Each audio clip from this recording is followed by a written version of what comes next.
Pour tous ceux qui font partie du club ici, franchement, vous avez un très joli club. Les 2 étoiles à l'école de rugby, je le dis, c'est extrêmement rare, c'est très difficile à obtenir. C'est le signe d'un club qui mise sur la formation. Et donc, moi, c'est ce qui m'intéresse, c'est les clubs qui misent sur la base. C'est pas simplement les clubs. Il ne faut pas faire briller un club uniquement par son équipe première, il faut faire briller un club par sa formation, par son investissement local. Moi, je suis très fier de venir ici et je suis fier aussi de voir qu'il y a une mairie qui a envie d'investir dans le développement du rugby. Il y a ce terrain par rapport à l'ancien terrain que vous avez connu qui est un premier pas. Il y a la suite qui m'intéresse. Qu'il y ait les autres pas qui soient faits, qu'il puisse y avoir des vestiaires, qu'il puisse y avoir un clubhouse agrandi, une maison du rugby, parce qu'on dit clubhouse, mais en fait, c'est aussi l'endroit où on s'abrite, qu'on puisse agrandir tout ça. L'envie de rugby, elle n'a jamais été aussi forte dans le pays. L'équipe de France féminine, elle a battu des records d'audience, 2 fois plus que ce qui est fait avec le football. Les garçons, c'est pareil. On va avoir 3 stades pleins pour l'Australie, l'Afrique du Sud, enfin dans l'ordre l'Afrique du Sud, les Fidji et l'Australie. Il faut, dans les Hauts-de-France, qu'il y ait plus de terrains de rugby et de meilleures installations pour les clubs existants. Il y a 91 terrains de rugby en tout et pour tout dans les Hauts-de-France. Il y a 3000 terrains de foot. Et j'adore le foot. J'ai pas de problème avec le foot, mais on a besoin de rééquilibrer.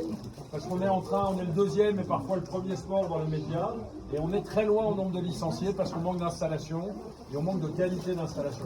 Voilà. Et donc, moi j'ai un immense respect pour le travail qui est fait, Béatrice, pour toi et toute ton équipe. Voilà, vous pouvez collectivement vous applaudir. Déjà sur 4 présidents de club depuis la création en 2001, c'est ça, il y en a 3 qui sont là, c'est un signe, ça veut dire que les gens sont incroyablement attachés à ce club. Je pense que c'est un club qui est en train de marquer son territoire, de se développer de manière exponentielle, avec une équipe qui pousse. Les 2 étoiles à l'école de rugby, encore une fois, ça dit quelque chose de très important sur le club. Et voilà, moi j'espère en venant dans les territoires comme je fais, en me déplaçant partout, en allant sur le terrain, convaincre les collectivités à quel point le rugby n'est pas anodin. C'est un sport qui transforme la vie, qui apprend le respect. Alors j'ai questionné les gamins de l'école de rugby, j'ai dit c'est quoi les valeurs du rugby? Respect.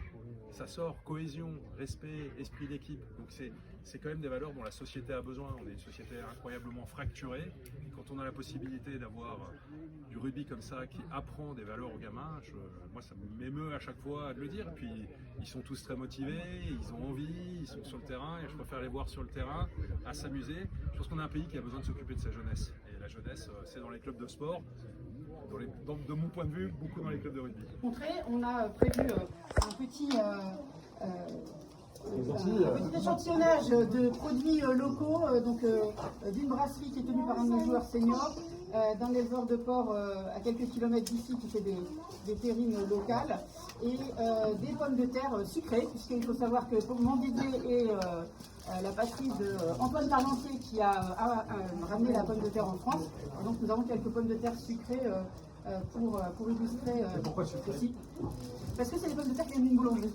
Ah, d'accord. Voilà, c'est un bonbon sucré en forme de pommes de terre. Parce que moi, j'avais du mal à comprendre. C'est pas une variété de pommes de terre. C'est pas une variété, d'accord. Voilà. Et puis vous découvrirez aussi quelques souvenirs du MRC, une écharpe et notre accueil de l'EDF qui permettra de comprendre tout ce qui s'est dit aujourd'hui. Donc voilà. Donc pour Florian, Merci madame. Merci beaucoup.